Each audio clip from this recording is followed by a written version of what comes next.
మంచిర్యాల జిల్లా యావత్ భారతాన్ని ఏకం చేసిన వందే మాతరం జిల్లా అదనపు కలెక్టర్ రెవెన్యూ పి చంద్రయ్య యావత్ భారతాన్ని ఏకం చేసి భారతీయులందరిలో స్వాతంత్ర కాంక్షను రగిలించిన గీతం వందే మాతరం అని జిల్లా అదనపు కలెక్టర్ రెవెన్యూ పి చంద్రయ్య అన్నారు.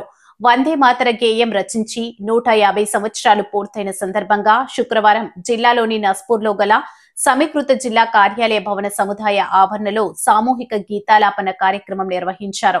ఈ సందర్భంగా జిల్లా అదనపు కలెక్టర్ మాట్లాడుతూ భారతదేశ స్వాతంత్ర ఉద్యమంలో భాగంగా బంకిం చంద్ర చటర్జీ రచించిన వందే మాతర గీతం 150 సంవత్సరాలు పూర్తి చేసుకుందని, స్వాతంత్ర సమరంలో భారతీయులందరినీ ఏకం చేసిందని తెలిపారు.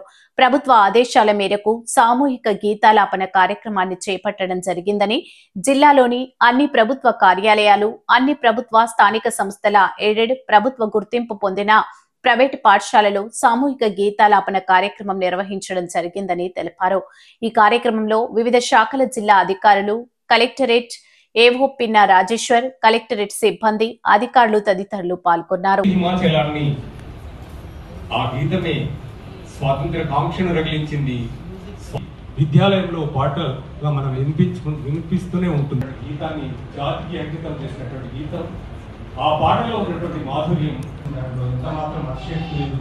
ఇంత చక్కటి కార్యక్రమంలో పాల్గొన్నటువంటి వాళ్ళందరికీ స్వాగతం తెలియజేస్తూ కార్యక్రమాన్ని ఉద్దేశించి మాట్లాడవలసిందిగా మన ప్రభుత్వ ఆదేశాల మేరకు భారీ ఎత్తున ప్రతి ఒక్క కార్యాలయాలలో, అదేవిధంగా విద్యా సంస్థలలో కూడా ఈ యొక్క కార్యక్రమాన్ని నిర్వహించడం జరుగుతుంది. దీన్ని వందే మాతరం రచించిన తర్వాత, బంకిం చంద్ర చటర్జీ రచించిన తర్వాత దీన్ని మన జాతీయ గీతంగా పెట్టుకొని 150 సంవత్సరాల నుంచి దీన్ని ప్రతిసారి కూడా ప్రతిరోజు మనం ఎక్కడైనా సరే విద్యా సంస్థలు కానీ లేకపోతే ఇంకేదైనా కార్యక్రమాల్లో నిర్వహిస్తున్నప్పుడు మనం దీన్ని మన గీతాన్ని, జాతీయ గీతాన్ని ఆలోచించడం జరుగుతుంది. సో కాబట్టి దీని యొక్క ప్రాముఖ్యత మనందరూ తెలుసు.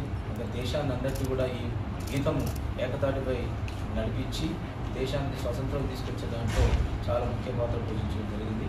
కావున మరి ఈరోజు ఇక్కడికి వచ్చేసిన అందరూ అధికారులందరికీ, మరి సిబ్బంది కానీ మిగతా వాళ్ళందరూ కూడా నా యొక్క నమస్కారాలు తెలియజేస్తూ ఈ యొక్క గీతాలాపన చేసినందుకు, అంటే దేశము గర్వపడే విధంగా దీన్ని నిర్వహించడం జరుగుతుంది. అదేవిధంగా మన రాష్ట్ర ప్రభుత్వం కూడా ఇది ప్రతి చోట కూడా చేయాలని చెప్పి ఆదేశాలు రావడం జరిగింది. అందులో భాగంగానే మనం ఈరోజు ఈ కార్యక్రమాన్ని 150 సంవత్సరాలు పూర్తి